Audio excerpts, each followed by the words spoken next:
IVM. We would like to thank Storytel for sponsoring this show. Storytel is an audiobook platform that lets you hear hundreds of thousands of stories on your PC, mobile, wherever you prefer. You can get a great deal for IVM listeners at storytel.com/IVM. This week I'm going to recommend The Ivory Throne by Manu Pillai. This is a book about the history of Kerala. Manu is an incredible writer and helps you truly understand the history of the region. I first heard him talk about this book on the Filter Coffee podcast with Karthik Nagarajan, and I couldn't wait to dive into this one after I heard that conversation. So, how do you get this book? Go to storytel.com/IVM, and what you'll do is when you sign up over there, instead of $2.99, you'll get your first month for 99 rupees. So you get $200 off on your first month. Go to storytel.com/IVM and go check out The Ivory Throne by Manu Pillai. Great book.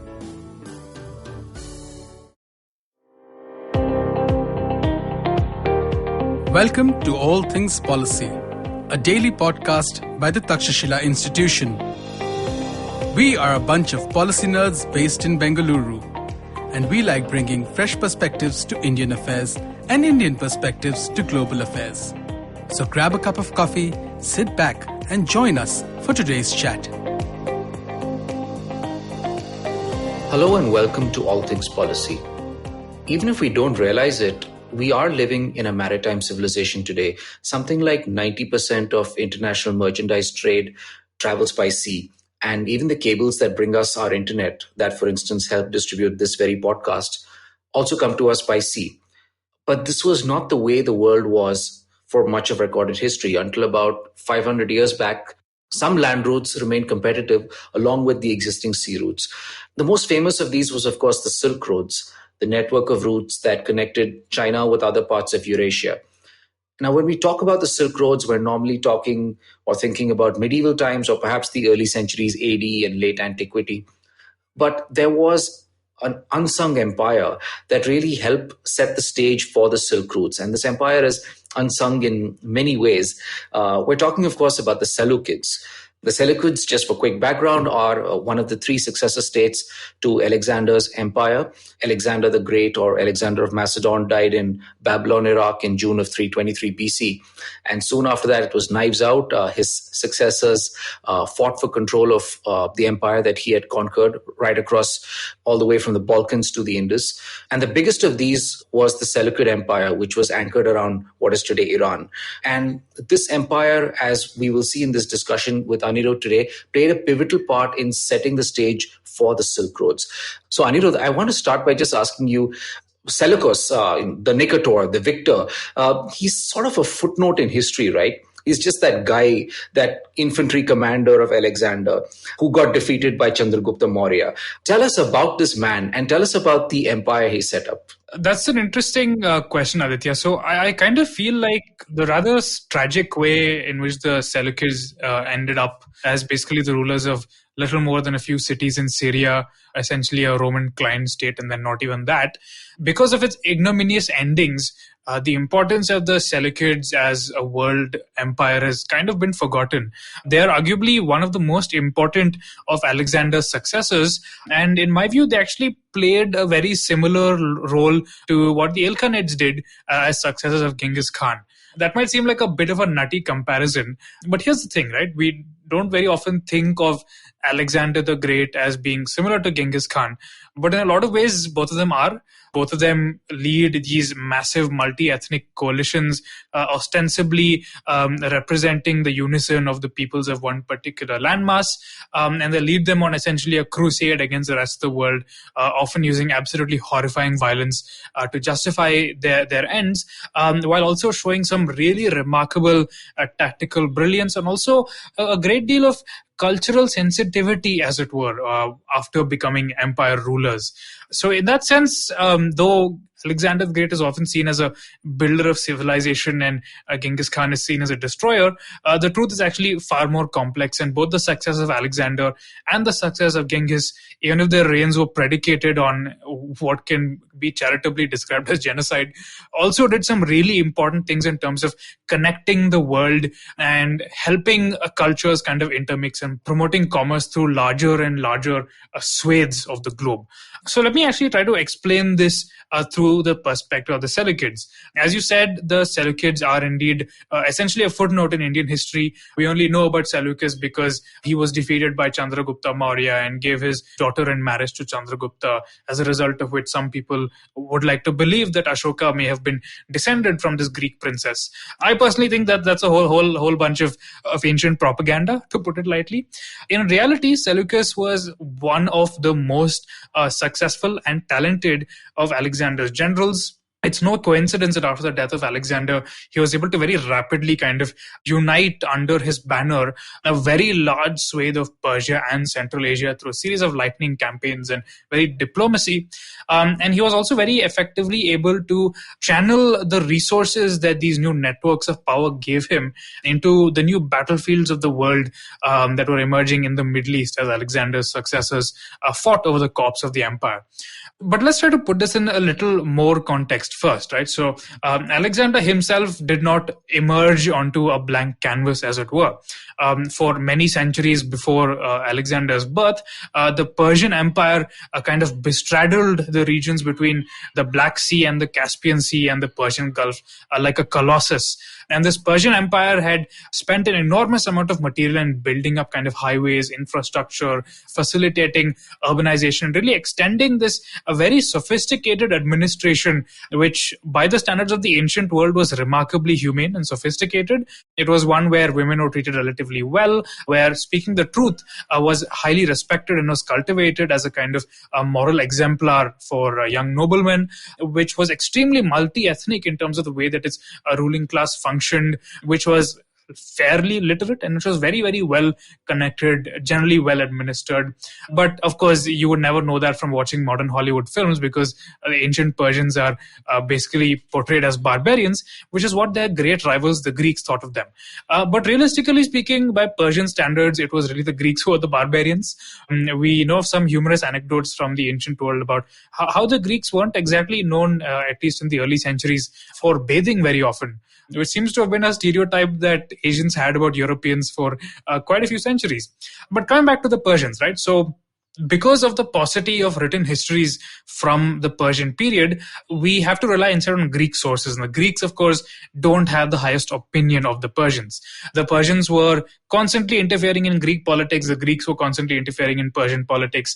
A number of savage wars were fought, which led directly or indirectly to the rise and then the fading away of many major Greek powers and the emergence of a new bunch of people onto the scene, namely the Macedonians, of whom Alexander was one of their kings.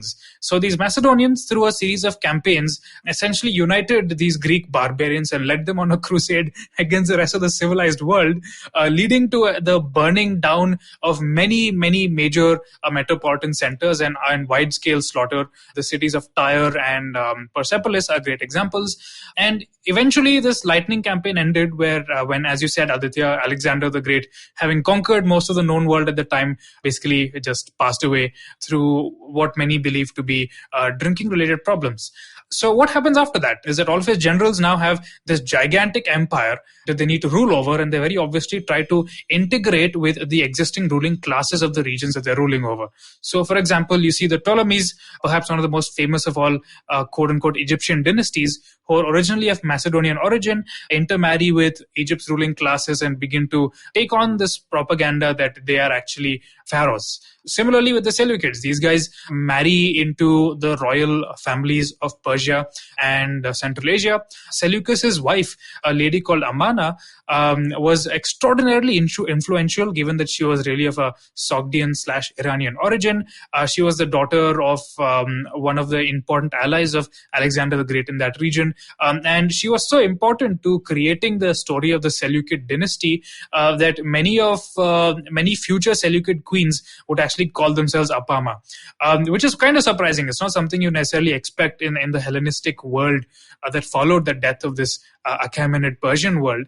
But it kind of shows you that it wasn't this single triumph of Greek civilization, as many often portray the aftermath of the conquest of Alexander.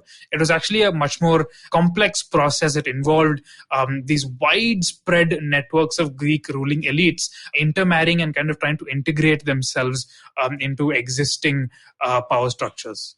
Yeah, that's fascinating. It's also fascinating to me that Seleucus is one of the few of Alexander's generals who remained married to his Persian wife. Yes. And he this obviously had a political purpose to it. From what I remember, he actually claimed that she was descendant of Darius, of the Achaemenid dynasty, and so that conferred a kind of legitimacy to his own heirs.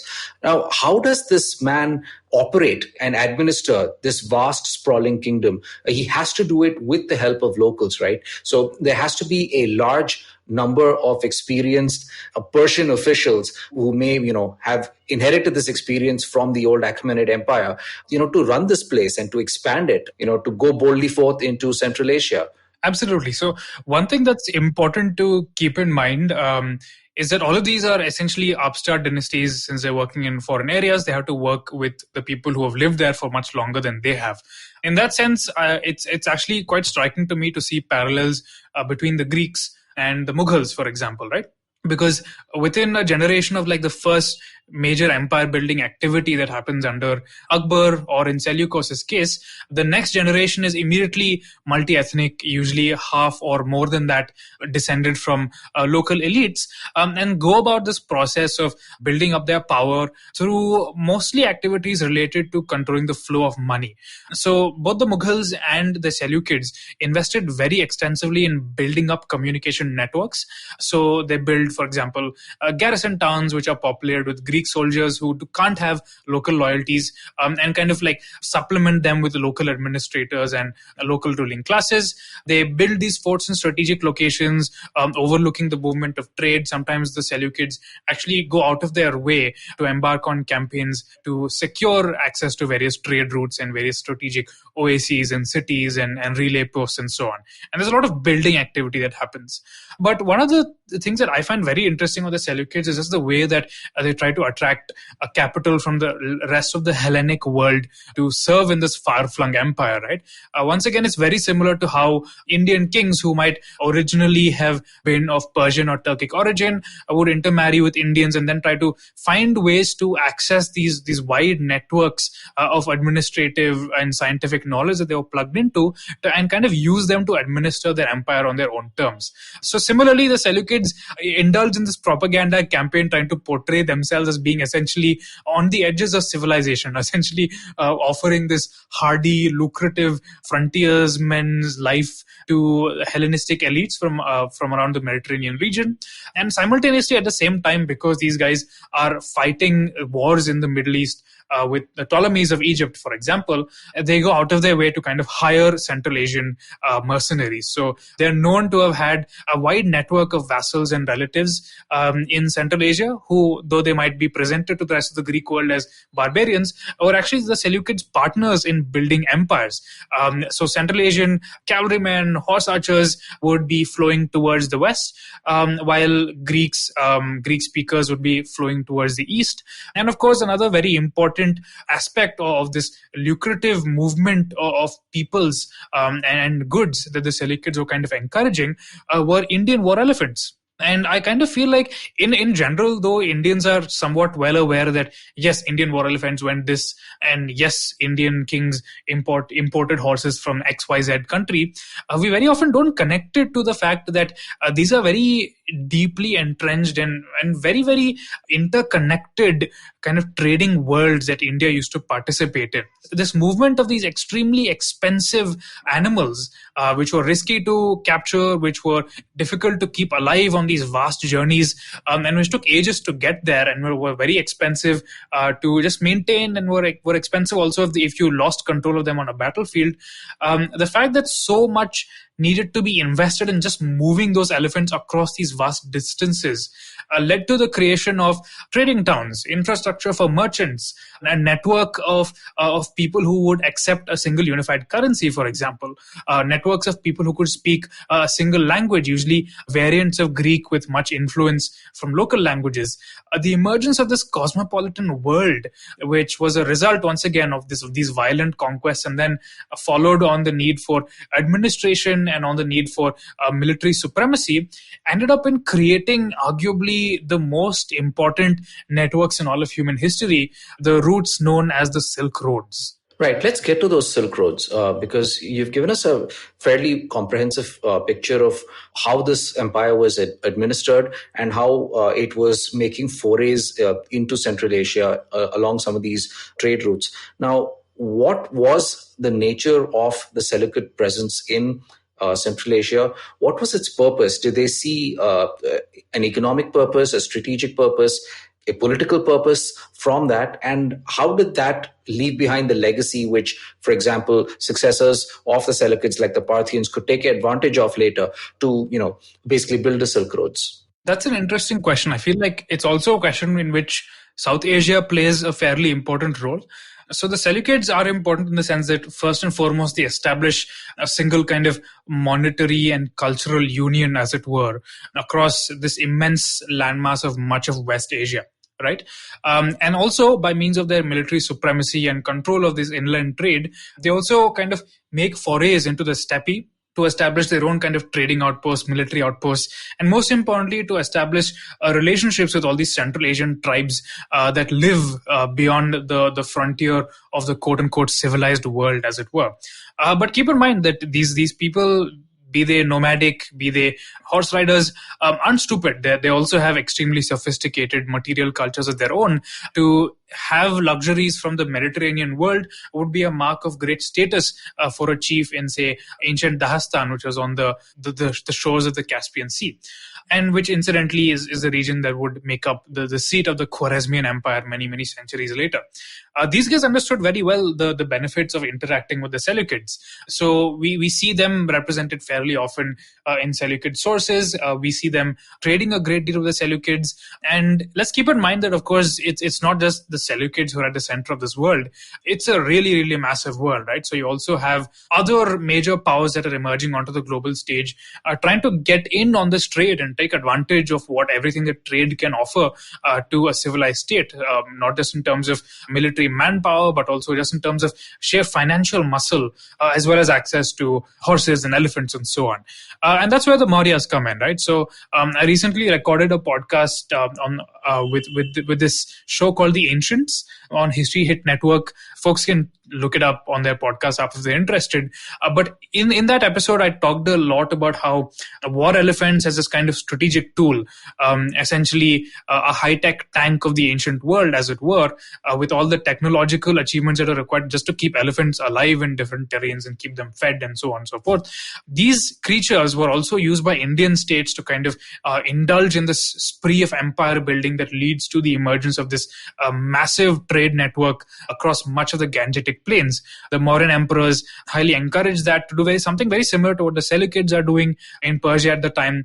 They're setting up infrastructure, they're building highways, they're building toll gates, they're building forts to oversee trade. And especially because of their violent confrontation with the Seleucids in 305 BCE, the Mauryans also, unprecedented for a polity based in Magadha, actually had connections as far as Afghanistan. So as such, they were a very important part of this world of Bactria, Sogdiana, Persia, and South Asia, particularly Gandhara, that was being basically turned into the crossroads of the world through the interaction of the great polities and economies of West Asia, Central Asia, and South Asia. This crossroads, as you can imagine, was very attractive to nomads. So you would see over many centuries the Greco-Bactrians first moving into Gandhara, then being wiped out by successive waves of like nomadic people who are coming in from Central Asia, including, for example, the Shakas, the Parthians, and most importantly, of course, the Kushanas. And by the early centuries of the Common Era, you have, once again, after a process of destruction and the removal of like pre-existing empires, you see the emergence of, once again, very tolerant, very trade-oriented kind of Central Asian rulers, So you have the Parthians who rule over much of Persia, and you have the Kushanas who rule over much of northwest India. And it's under these guys that the Silk Road really begins to earn its name, with silk from China being transported in these massive quantities, statues from Gandhara being sold to Rome, or so we're told. And this very, very deeply interconnected world that makes it possible, theoretically at least, for a rich nobleman sitting in Pataliputra to have his hands on some finely worked bronze, for example, which was made by, let's say, Gandharan jewelers using tin that came from perhaps Britain or something, because it was more cost effective. It's really, really amazing to see how these enormously interconnected world where so many goods, so many items that were produced, so many crafts, so many languages were spoken across as this vast expanse, and all of that was tied into this amazing story of this Greek dynasty that became Persian, and in a way kind of parallels this much later Persian dynasty that became Indian. It's interesting to kind of see those parallels happening across time in very, very different regions. And it tells us that there are some kind of strategies which just kind of work in an imperial context. And we should try to, and at least in my opinion, should try to understand them without attaching too much kind of ethnic, national or religious pride to these ancient and really fascinating dynamics. That's really fascinating, Anirudh. It's also... It also makes it even more poignant to think about the end of the Seleukid Empire. This rather magnificent, very interesting empire was eventually brought to heel by both the rise of the Parthians to the east and Rome to the west. But the networks that it created, from your telling, certainly endured for a much longer time to come and influenced the world in a way that I don't think we normally appreciate.